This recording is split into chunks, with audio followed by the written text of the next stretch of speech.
सभी दर्शकों को नमस्कार। आज हम कोसी में हैं और ब्रज नर्सिंग होम में हम लोग आए हुए हैं और हमारे संग joint replacement surgeon doctor Mukul sir. Sir आपका स्वागत है हमारे चैनल में। धन्यवाद। सर सबसे पहले तो आपको बहुत सारी बधाइयाँ जो आपने 200 से ज़्यादा नी और हिप रिप्लेसमेंट किए, सक्सेसफुल रहे। सर कितना अच्छा लगा आपको जब आपके 200 से ज़्यादा पेशेंट्स यहाँ ऑपरेट करा के और सफल ऑपरेशन के बाद अपने घर मुस्कुराते हुए थे? डेफिनेटली किसी भी डॉक्टर को बहुत अच्छा लगता है अगर जो उसकी लेटेस्ट टेक्निक्स हैं, जो उसकी ट्रेनिंग है, वो अप्लाई कर पाए अपने पेशेंट्स पे और पेशेंट्स का बेनिफिट हो और उनके हित में जो भी काम अच्छा लगता है उनको पेन फ्री देख के। सर आसपास कोई भी NABH से लाभान्वित हॉस्पिटल नहीं है। सर मैं जानना चाहूँगा, थोड़ा सा हमें इस बारे में ब्रीफ दें कि NABH हॉस्पिटल्स में क्या स्पेशलिटी सुविधाएं होती हैं सर? NABH एक तरीके का एक मापदंड है, जैसे ISO हमने सुना है कि शॉप्स पे होता है, फैक्ट्रीज में होता है, इसी तरीके से NABH एक हॉस्पिटल्स के लिए national accredited board of hospitals एक मापदंड है जी। जो एक बॉडी है जो हॉस्पिटल्स को एक वेरीफाई करती है कि मिनिमम स्टैंडर्ड आप लोग मेंटेन कर रहे हैं जी। तो जैसे कि आप हॉस्पिटल के OT स्टैंडर्ड्स, ICU या पेशेंट की केयर के स्टैंडर्ड्स जी, तो ये सब हमारे यहाँ फॉलो हो रहा है, इसीलिए हमें NABH फुल सर मतलब ये कह सकते हैं कि NABH अगर हॉस्पिटल में है तो वहाँ उसकी केयर, उसका इलाज it will be good, am I right? Definitely 100% it will be better than the rest. Okay sir, कितने एरिया के आसपास के पेशेंट यहाँ आए और लाभान्वित हुए? अब तो आप मान के चले ऑलमोस्ट 100 किलोमीटर तक के भी पेशेंट्स आ रहे हैं जी। तो पूरा क्षेत्र में जो है और पेशेंट्स को काफी बेनिफिट हो रहा है। एक बार फिर से सर हमारी और हमारी टीम की तरफ से आपको बहुत सारी बधाइयाँ। सर मैं ये जानना चाहूँगा कि एज अ डॉक्टर समर का वेदर अब आ रहा है तो सर ऐसा क्या कुछ ऐसे थोड़े बहुत रूल्स जो अपने लाइफ में फॉलो कर सकते हैं, कुछ बताएं सीनियर सिटीजन के लिए कि वो अपने घर पे रह के भी और हेल्दी रह सकते हैं? समर्स में देखिए सबसे इम्पोर्टेंट बात तो ये है कि पानी का सेवन आप इंटेक जो है बढ़ा दीजिए जी। कम से कम 2 से 3 लीटर पानी हर किसी को इंटेक बढ़ा देना चाहिए। ओके। और साथ साथ थोड़ी एक्सरसाइजेस भी जरूरी है ना। ये तो जरूरी है कि धूप होती है लेकिन एटलीस्ट मॉर्निंग इवनिंग टाइम पे चाहे वॉक कर लें या जॉगिंग कर लें क्योंकि सीनियर सिटीजन की हेल्थ जो बोन रिलेटेड हेल्थ है जी। उसका भी बड़ा आवश्यक है उनको ध्यान रखना। तो पानी का इंटेक बढ़ाएं, एक्सरसाइज करें और अच्छा खाना पीना, बाहर का ज्यादा जंक फूड वगैरह ना खाएं कोई, है ना, या ऑयली फूड ना खाएं। तो यही मेरा ओपिनियन। सर और बच्चों के लिए, जो छोटे बच्चे हैं उनके लिए क्या इंस्ट्रक्शन देंगे आप? बच्चों के लिए थोड़ा कैल्शियम इंटेक इम्पोर्टेंट होता है तो जरूरी है कि वो दूध की मात्रा अपनी सही लें। पनीर खा सकते हैं जी। जो लोग अगर नॉन वेजिटेरियन डाइट ले सकते हैं तो अगर अंडा खा सकते हैं तो अंडा बहुत अच्छी चीज है ना, उसमें प्रोटीन होता है, कैल्शियम होता है जी सर। ये सब चीजें अगर बच्चे करेंगे और आउटडोर एक्टिविटीज तो है नहीं, मतलब बच्चों के लिए फिजिकली होना जरूरी है, फिजिकली फिट रहेंगे, खेल कूद करें, सिर्फ मोबाइल्स में ना रहें। बिल्कुल यही आजकल एक्चुअली हर आदमी मोबाइल में लगा हुआ है जी। तो वो चीज अवॉइड करनी बच्चे चाहिए। फिजिकल खेलों से कहीं ना कहीं दूर होते जा रहे हैं। स्क्रीन टाइम कम करें पेरेंट्स और बच्चों को आउटडोर एक्टिविटीज में पढ़ाएं। सर उसके अलावा जो हमारा एक पुराना पैटर्न था कि हम छतों पर किसी ना किसी उसमें अपना जो भी होता है रखने का उसमें पानी रखते थे। जी जी। तो मैं आपके द्वारा ये कहलवाना चाहूंगा कि ये ट्रेंड जो है कहीं ना कहीं कम हो रहा है सर।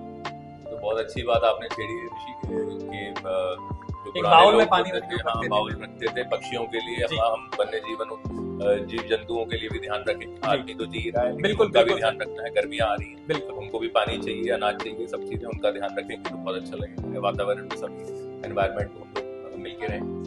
तो मैं सर लास्ट में यंग ऑर्थोपेडिक सर्जन्स के लिए आप क्या सलाह देना चाहेंगे सर? किस तरह से वो अपनी पारी की सेकंड पारी की शुरुआत कर सकते हैं MS ऑर्थोपेडिक्स करने के बाद या अपना जो भी पूरा ट्रेनिंग करने के बाद तो किस तरह से अपनी शुरुआत कर सकते हैं?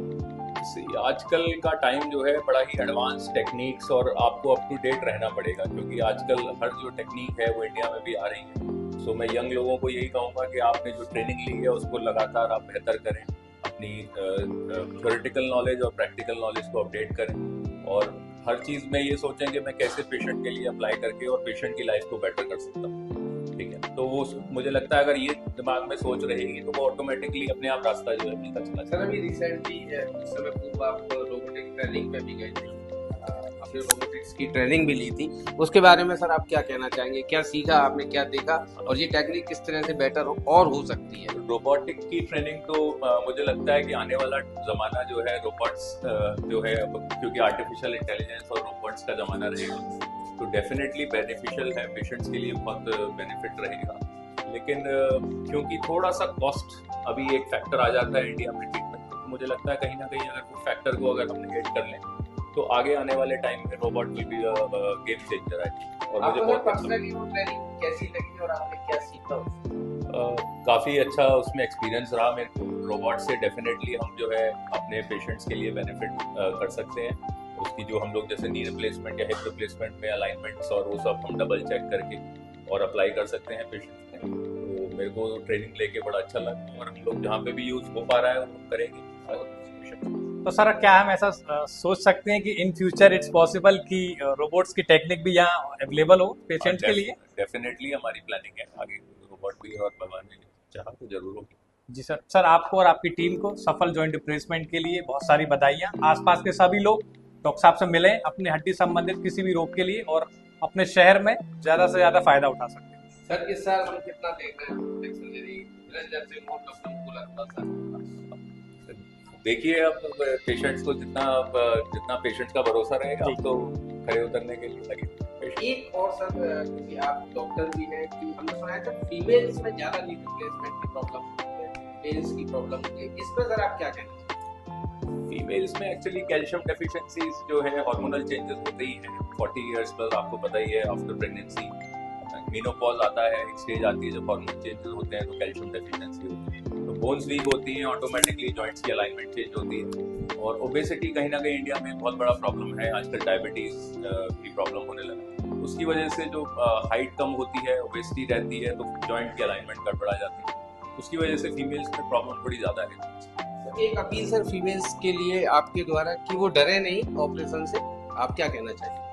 नहीं, ऑपरेशन से डरने की तो खैर अब कोई बात ही नहीं है, क्योंकि अब तो इतनी एडवांस टेक्निक्स आ गई हैं, ऑलमोस्ट पेन फ्री हो गया है ऑपरेशन। और अगर सारे कंजर्वेटिव आपने दवाई वगैरह कैल्शियम सप्लीमेंट्स भी ले लिए हैं, आपने फिजियोथेरेपी भी करा ली और आराम नहीं हो रहा है किसी भी चीज़ से, तो डेफिनेटली आप अब ये तो ऑलमोस्ट डे केयर सर्जरी हो गई है नी रिप्लेसमेंट, आप 1-2 दिन का प्रोसीजर है, आप आगे आराम से कराएं, कोई प्रॉब्लम नहीं। मुकुल सर आपने हमको समय दिया, आपका बहुत बहुत तहे दिल से शुक्रिया।